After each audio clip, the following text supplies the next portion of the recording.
गगन मंडल से उतरे सदगुरु सत्य कबीर, जलज माही पोढ़न कियो सब पीरन के पीर।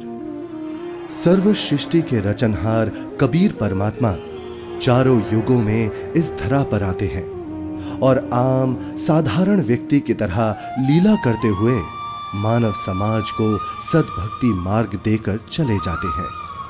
आज से लगभग 600 वर्ष पूर्व कलयुग में अपने वास्तविक नाम कबीर नाम से सतलोक से चलकर कबीर प्रभु जी काशी के लहरतारा नामक तालाब में एक कमल के फूल पर सन 1398 ईस्वी संवत 1455 में ज्येष्ठ मास की पूर्णिमा को ब्रह्म मुहूर्त में प्रकट हुए थे।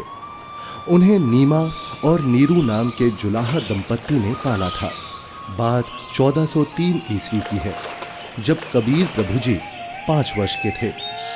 बालक रूप परमेश्वर कबीर साहिब जी ने 5 वर्ष की आयु से ही अपने अद्वितीय आध्यात्मिक ज्ञान में उस समय के सुप्रसिद्ध विद्वानों, ब्राह्मणों, काजी और मौलवियों के छक्के छुड़ाना शुरू कर दिया था। उन्हीं में से एक लीला है परमेश्वर कबीर जी द्वारा 104 वर्षीय काशी के सुप्रसिद्ध ब्राह्मण स्वामी रामानंद जी को गुरु धारण करने और उनको अपने अनमोल सत्य ज्ञान का उपदेश प्रदान करने की। रामानंद स्वामी जी रोज ब्रह्म मुहूर्त में गंगा घाट पर नहाने जाते थे। एक दिन ऐसे ही जब वो नहाने गए, जैसे ही स्वामी रामानंद चलकर नदी के किनारे सीढ़ियों से उतरने लगे, स्वामी रामानंद जी के पैर के खड़ाऊ कबीर प्रभु के सर पर लगते हैं। बालक कबीर जोर जोर से रोने लगे। रामानंद जी के चेहरे के भाव बदलकर चिंता वाले हो गए। वो नीचे की तरफ झुके।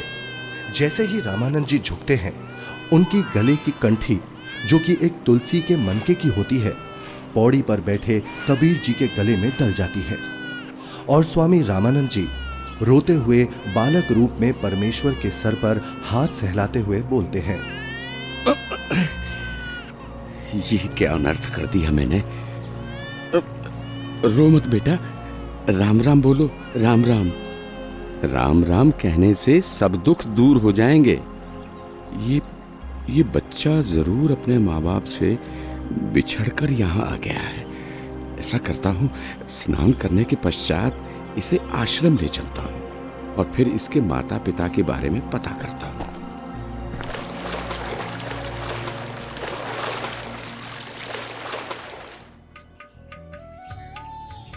स्वामी रामानंद जी वैष्णव धर्म का प्रचार प्रसार भी खूब किया करते थे, जिसके लिए उन्होंने 1400 ऋषि शिष्य भी प्रचारक रूप में बना रखे थे।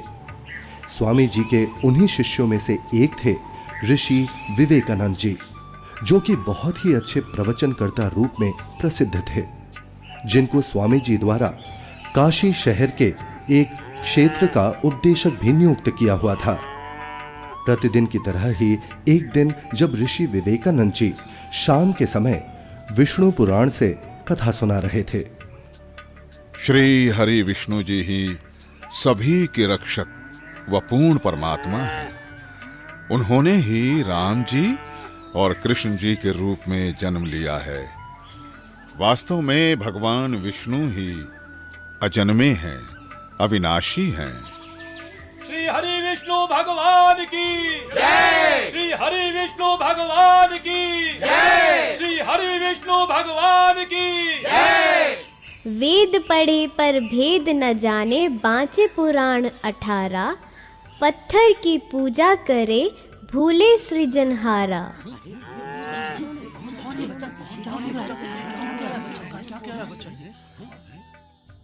हे ऋषिवर, भगवान विष्णु अजन्मे और अविनाशी नहीं है। अब इसमें देखिएगा ब्रह्मा विष्णु महेश की क्या स्थिति है। श्रीमद् भगवत गीता, गीता प्रेस गोरखपुर से प्रकाशित है। संपादक हनुमान प्रसाद पोदार, चिमनलाल गोस्वामी। प्रकाशक एवं मुद्रक हैं गीता प्रेस गोरखपुर, गोविंद भवन कार्यालय कोलकाता का संस्थान। अध्याय 4 चल रहा है, 123 पृष्ठ पे। भगवान विष्णु अपनी माता दुर्गा की स्तुति कर रहे हैं, तुम शुद्ध स्वरूपा हो, ये सारा संसार तुम इसे उद्भासित हो रहा है, मैं ब्रह्मा और शंकर हम सभी तुम्हारी कृपा से विद्यमान हैं। हमारा आविर्भाव माने जन्म और तिरोभाव माने मृत्यु हुआ करता है, हमारा तो जन्म और मृत्यु होता है, केवल तुम ही नित्य हो, जगत जननी हो, प्रकृति और सनातनी देवी हो। अब इसका क्या अर्थ है? ब्रह्मा विष्णु महेश नाशवान है, इनकी जन्म मृत्यु होती है। हे ऋषिवर, भगवान विष्णु अजन्मे और अविनाशी नहीं है। शिव पुराण में लिखा है कि निराकार परमात्मा आकार में आया, वे सदा शिव काल रूपी ब्रह्म कहलाया। उसने अपने अंदर से एक स्त्री प्रकट की जो प्रकृति देवी, अष्टांगी, त्रिदेव जननी, शिवा आदि नामों से जानी जाती है। पवित्र शिव पुराण ये गीता प्रेस गोरखपुर से प्रकाशित है, सचित्र मोटा टाइप, केवल हिंदी। संपादक है हनुमान प्रसाद पोदार। और ये प्रकाशित कहाँ से है? प्रकाशक एवं मुद्रक हैं गीता प्रेस गोरखपुर, गोविंद भवन कार्यालय कोलकाता का संस्था। अब देखना ये रुद्र संहिता का, अब हम छठा अध्याय पढ़ रहे हैं 101 पृष्ठ पे। देवर से एक समय ब्रह्मा जी बता रहे अपने पुत्र नारद को, एक समय उस आनंद वन में रमण करते हुए शिवा और शिव के मन में ये इच्छा हुई, दुर्गा और काल के मन में, कि दूसरे पुरुष की सृष्टि करनी चाहिए, यानी कोई पुत्र उत्पन्न करना चाहिए, जिस पर सृष्टि संचालन का महान भार रखकर हम दोनों केवल काशी में रहकर इच्छा अनुसार वितरे और निर्वाण धारण करें। ऐसा निश्चय करके शक्ति सहित सर्वव्यापी परमेश्वर शिव ने, इस काल ने, अपने वाम भाग के 10वें अंग पर अमृत मल दिया। फिर तो वहाँ से एक पुरुष प्रकट हुआ, यानी इन्होंने पति पत्नी व्यवहार किया, काल और दुर्गा ने, और वहाँ से एक पुत्र की उत्पत्ति हुई। देखिएगा 102 पृष्ठ में, 102 पृष्ठ में शिव ने कहा, वो बालक उत्पन्न हुआ, उसके कहा कि वत्स, काल ने कहा बेटा, व्यापक होने के कारण तुम्हारा विष्णु नाम विख्यात हुआ। फिर काल रूपी ब्रह्म ने एक काशी नामक सुंदर स्थान बनाया। वहाँ दोनों शिव तथा शिवा अर्थात काल रूपी ब्रह्म तथा दुर्गा पति पत्नी रूप में निवास करने लगे। भगवान विष्णु इनकी ही संतान है।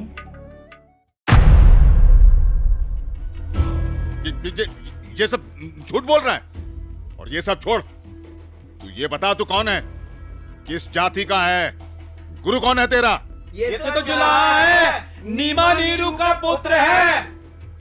हे ब्राह्मण, मेरे गुरु भी वही है जो आपके गुरु हैं।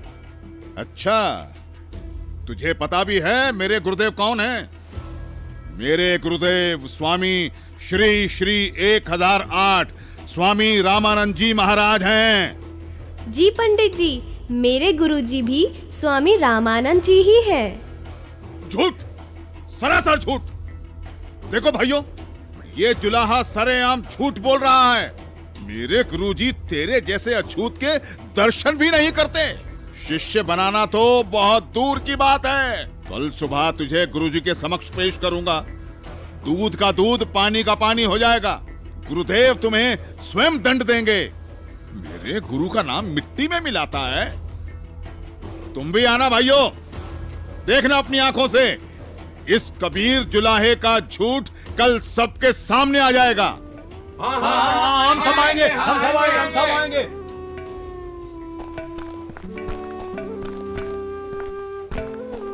अरे पंडित जी, कम से कम मेरे सवाल का उत्तर तो देते जाइए। विवेकानंद सीधा रामानंद जी के पास पहुंचा और उन्हें सारी बात बताई।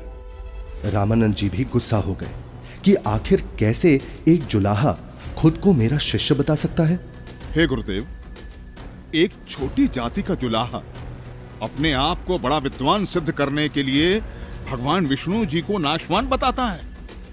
क्या नाम है उसका? गुरुदेव, उसका नाम कबीर है। कबीर? हाँ गुरुदेव, कबीर। हे गुरुदेव, उसने तो हम ब्राह्मणों का घर से निकलना भी दूभर कर दिया है। हमें महाशर्मिंदा होना पड़ रहा है। आज उसने भरी सभा में कहा कि पंडित स्वामी रामानंद जी मेरे गुरुजी हैं, मैंने उनसे दीक्षा ले रखी है। झूठा है वो, सरासर कपटी है वो जुलाहा। वो कैसे मुझे अपना गुरु बताता है? उसको कल लेकर आओ मेरे सामने, और उन सभी को भी बुला लेना जिनके सामने उस तुच्छ जुलाहे ने तेरी बेइज्जती की है। कल सभी के समक्ष उसके झूठ का पर्दाफाश करूंगा।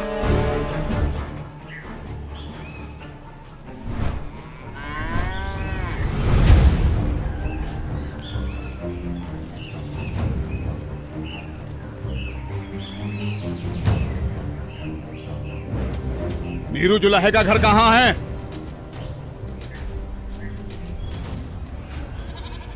नीरू, नीरू सुनो, नीरू, नीरू। क्या हुआ भाई? बड़े परेशान दिख रहे हो। विवेकानंद अपने साथियों के साथ कबीर को पकड़ने आ रहा है।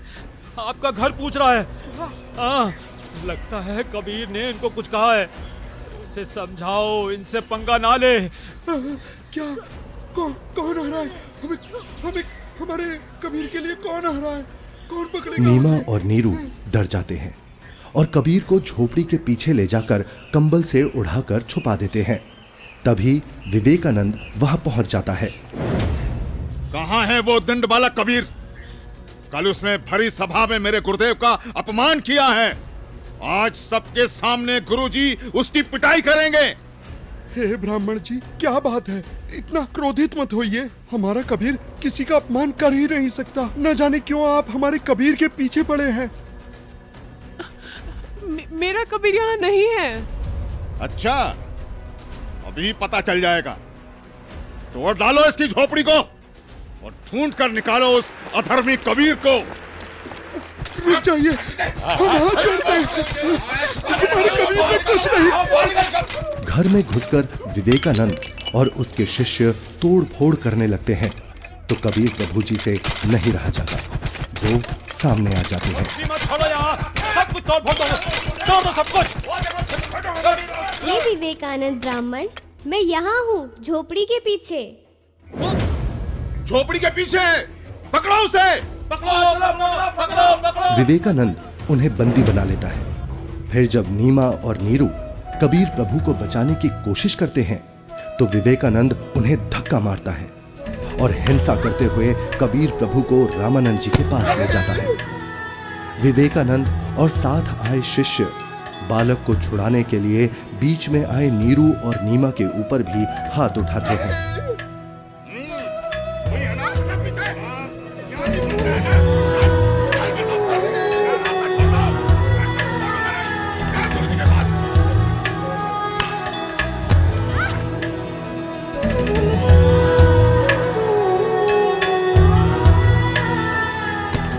नीरू को भी कुछ गुंडे लाठी डंडों से मार मार कर मृत समान कर देते हैं।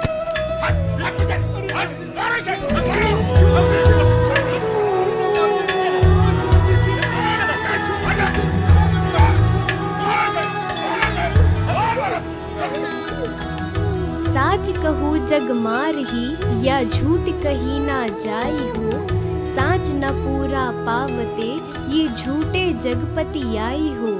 एक तरफ विवेकानंद कबीर प्रभु जी को पकड़कर रामानंद जी के पास ला रहा था और दूसरी तरफ रामानंद जी ने अपनी कुटिया के बाहर एक बड़ा सा पर्दा लगवा दिया जिससे रामानंद जी की नजर शूद्र पर ना पड़े।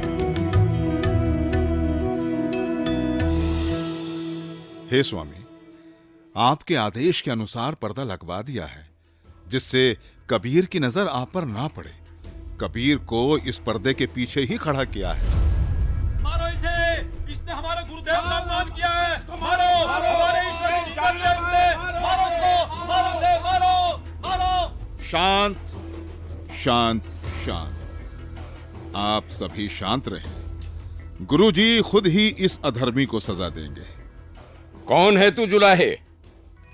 मैं सतलोक का निवासी हूँ, अजन्मा अविनाशी हूँ, पूर्ण ब्रह्म परमेश्वर हूँ। मेरा नाम कबीर देव है। ये सृष्टि मुझ पर ही आश्रित है। तू हाड़ मांस का बना मुसलमान के टुकड़ों पर पलने वाला नीच जुलाहा जाति का बालक है। तू खुद को परमात्मा कहता है। सत्य यही है कि मैं ही सर्वशक्तिमान परमेश्वर हूँ और आप ही मेरे गुरुजी हैं। आप मुझे अपशब्द कह रहे हैं तो भी मुझे आनंद आ रहा है गुरुदेव। तू ऐसे नहीं मानेगा ना जुलाहे। तू थोड़ी देर प्रतीक्षा कर, मैं पहले पूजा कर लेता हूँ, फिर तुझे देखूंगा।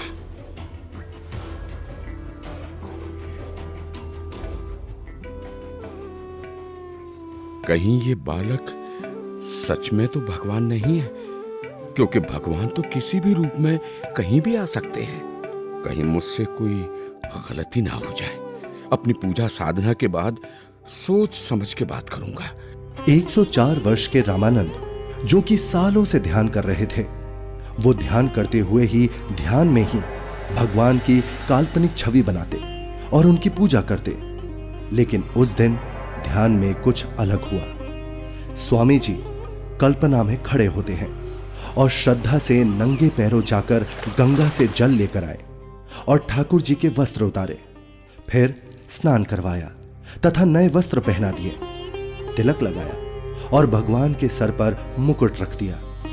तब पास में रखी कंठी पर ध्यान गया और कल्पना में ही बोले, हे भगवान, आज तो कंठी डालना ही भूल गया। फिर कंठी उठाकर मुकुट के ऊपर से डालने लगे, लेकिन माला मुकुट में फंस गई। अब स्वामी जी चिंतित हो गए और कल्पना में ही सोच रहे हैं, हे भगवान, आज ये आपके दास के साथ क्या बनी? यदि कंठी नहीं डाली तो पूजा अधूरी रह जाएगी, और अब यदि मुकुट उतार दिया तो पूजा खंडित हो जाएगी। आज से पहले ऐसी गलती कभी नहीं बनी थी। हे प्रभु, आज क्या गलती बन गई मुझ पापी से? आज का तो मेरा सारा दिन ही व्यर्थ गया। जब स्वामी जी मन ही मन में व्याकुल हो रहे थे और अपने आप को कोस रहे थे, तब परमेश्वर कबीर साहिब जी पर्दे के पीछे से बोले, हे स्वामी जी, चिंता मत कीजिए, इस माला की गांठ खोल दीजिए और फिर ठाकुर जी के गले में डालकर इस माला को बांध दीजिए, फिर आपको मुकुट उतारना नहीं पड़ेगा। स्वामी रामानंद जी ने जब कबीर साहिब जी की पर्दे के पीछे से आवाज सुनी तो उन्हें एकदम झटका सा लगा। वो एकदम आंखें खोलकर चौंक जाते हैं और मन ही मन विचार करते हैं कि हे भगवान, ये क्या? यहाँ ना तो कोई मूर्ति है और ना कोई माला। मैं तो काल्पनिक पूजा कर रहा था और मेरे मन में चल रही इस काल्पनिक क्रिया को इस बालक ने कैसे जान लिया? ये कोई साधारण बालक नहीं हो सकता। मेरे इस भजन क्रिया को तो केवल भगवान ही जान सकता है। ये तो साक्षात भगवान है। आपने तो मेरे मन की बात बता दी। आप तो स्वयं भगवान आए हो। आप कोई साधारण बालक नहीं हो। हाँ, आप कोई साधारण बालक नहीं हो। फिर स्वामी जी को महसूस हुआ कि बालक कबीर के शरीर में कहीं हड्डियां तो महसूस हो ही नहीं रही। तभी वो बालक कबीर को सीने से हटाकर उनके हाथ पैर यानी शरीर को दबा दबा कर देखने लगे। हे भगवान, आपका शरीर तो बहुत कोमल है, जैसे रुई हो। आपके शरीर की तुलना में मेरा तो पत्थर जैसा शरीर है।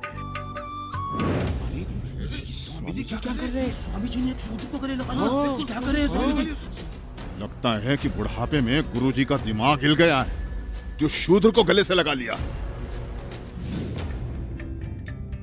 हे भगवान, अगर आपकी आज्ञा हो तो मेरी कुछ शंका है। कैसी शंका गुरुदेव? हे भगवान, एक बात समझ नहीं आई। आपने झूठ क्यों बोला? कैसा झूठ स्वामी जी? आप कह रहे थे कि आपने मुझसे उपदेश ले रखा है, लेकिन मैंने तो आपको कभी नाम दीक्षा नहीं दी। स्वामी जी, याद कीजिए, एक समय आप पंचगंगा घाट पर स्नान करने के लिए गए थे। मैं वहाँ पौड़ियों पर लेटा हुआ था। आपके पैरों की खड़ाऊ मेरे सिर पर लगी थी और मैं पीड़ा के कारण रो रहा था। तब आपने मेरे सिर पर हाथ रखा और कहा कि बेटा राम राम बोलो।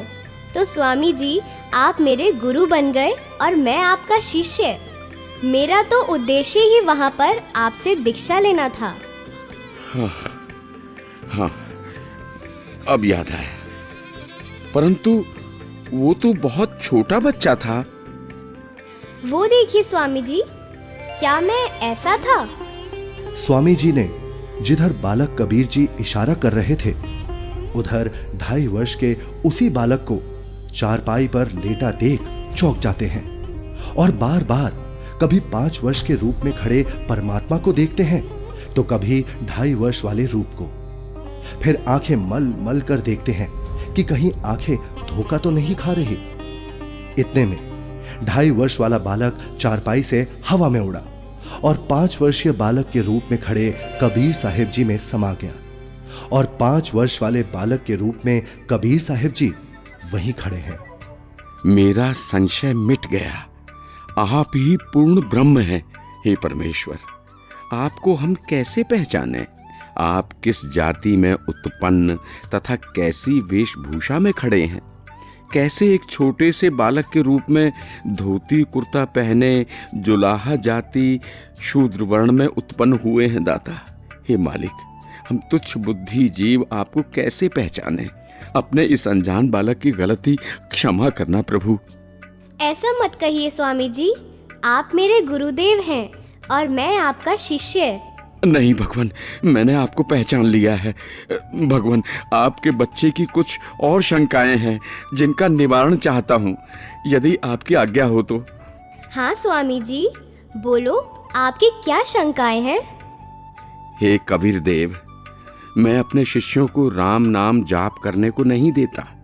यदि आपने मुझसे दीक्षा ली है तो आप मुझे वो मंत्र बताइए जो मैं अपने शिष्यों को देता हूँ।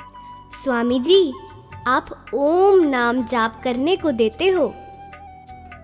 आपने जो मंत्र बताया ये तो सही है, लेकिन एक शंका और है, कृपया उसका भी समाधान कीजिए। पूछिए गुरुदेव जी। मैं जिसे शिष्य बनाता हूँ उसे एक चिन्ह देता हूँ, वो आपके पास नहीं है। हे गुरुदेव, आप एक तुलसी की कंठी माला देते हो गले में पहनने के लिए। ये देखो गुरुदेव, उस दिन पंचगंगा घाट पर आपने ही तो अपने गले से निकालकर ये कंठी मेरे गले में पहनाई थी। ये सारी लीलाएं देखकर वह बालक रूप में खड़े कबीर परमात्मा की बातें सुनकर स्वामी रामानंद जी समझ गए कि ये कोई साधारण बालक नहीं है। उसके बाद कबीर परमात्मा ने स्वामी रामानंद जी को अपने उसी 5 वर्ष के बालक के रूप में अपने साथ यमलोक, स्वर्गलोक, विष्णुलोक, शिवलोक और फिर अंत में सतलोक में ले जाते हैं। ये सतलोक है। सतलोक में नूरी आत्माएं घूमती हुई, सफेद वृक्ष, सफेद फल, फूल, महल, दूधों की नदियां दिखती हैं, हीरे मोतियों के चमकीले पहाड़, सफेद वस्त्रों में मोतियों की माला पहने आत्माएं सतलोक में घूमती हुई। फिर वो दोनों एक बड़े से गुंबदनुमा महल के अंदर सतलोक में भगवान के पास पहुंच जाते हैं। सतलोक में पूर्ण परमात्मा कबीर जी एक गुंबद में एक ऊंचे सिंहासन पर विराजमान दिखते हैं। दोनों उस सिंहासन पर बैठे परमात्मा को प्रणाम करते हैं। अब बालक रूपधारी कबीर देव उस सिंहासन के पास जाते हैं और सिंहासन पर बैठे अपने अन्य रूप पर चवर करते हैं। ऐसा देखकर रामानंद जी सोचते हैं, इसका मतलब कबीर देव जी इस सिंहासन पर बैठे सच्चे परमात्मा के सेवक हैं। तभी सिंहासन पर विराजमान तेजोमय परमात्मा सिंहासन से उठकर खड़े हो गए और कबीर देव जी के सामने हाथ जोड़कर कबीर देव जी को बैठने का आग्रह करने लगे। बालक रूप में कबीर परमात्मा सिंहासन पर बैठ गए और पहले सिंहासन पर बैठे परमात्मा बालक कबीर को चवर करने लगे। रामानंद जी प्रभु के सामने हाथ जोड़कर खड़े रहे। तभी फिर तेजोमय परमात्मा एक प्रकाश पुंज में बदल गया और फिर वो उस बालक कबीर जी के शरीर में समा गया। अब बालक कबीर जी का शरीर भी उतना ही तेजोमय हो गया जितना कि पहले सिंहासन पर बैठे परमात्मा का था।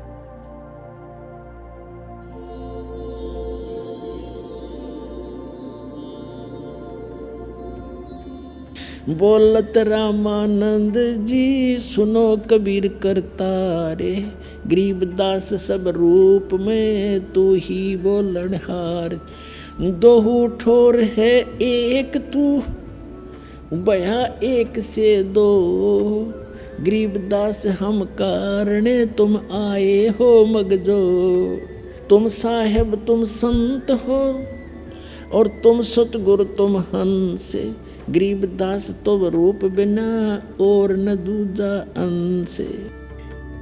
हे परमात्मा, आप जी स्वयं ही दोनों स्थानों पर लीला कर रहे हो। आप ही निज ब्रह्म पूर्ण ब्रह्म हो। तीनों लोकों में प्रवेश करके सबका धारण पोषण करते हो। मैंने आपका वो सनातन परम धाम आंखों देख लिया है। आप ही परमेश्वर हो, आप ही सतगुरु तथा आप ही तत्वदर्शी संत हो, और आप ही हंस अर्थात अच्छे बुरे को भिन्न भिन्न करने वाले सच्चे भक्त भी हो। मैं आपका भक्त, आप मेरे गुरुजी। स्वामी जी, आप मेरे गुरुजी ही बने रहो। मैं आपका शिष्य हूँ। ये गुरु परंपरा बनाए रखने के लिए अति आवश्यक है, नहीं तो भविष्य में संत भक्त कहा करेंगे कि गुरु बनाने की कोई आवश्यकता नहीं है। कबीर ने कौन सा गुरु बनाया था? इसलिए स्वामी जी, संसार की दृष्टि में आप मेरे गुरुजी की भूमिका कीजिए, तथा वास्तव में जो साधना की विधि मैं बताऊं, आप वैसे भक्ति कीजिए। ठीक है परमात्मा, जैसी आपकी आज्ञा। इस प्रकार परमेश्वर कबीर जी ने 5 वर्ष की आयु में ही 104 वर्ष के ब्राह्मण को तत्व ज्ञान से परिचित कराया, और गुरु परंपरा को बनाए रखने के लिए कबीर साहेब जी ने स्वामी रामानंद जी को अपना गुरु बनाया। यह अनमोल ज्ञान जगत गुरु तत्वदर्शी संत रामपाल जी महाराज के सत्संग प्रवचनों से संग्रह किया गया है। संपूर्ण आध्यात्मिक ज्ञान प्राप्त करने के लिए अवश्य सुनिए जगत गुरु तत्वदर्शी संत रामपाल जी महाराज जी मंगल प्रवचन।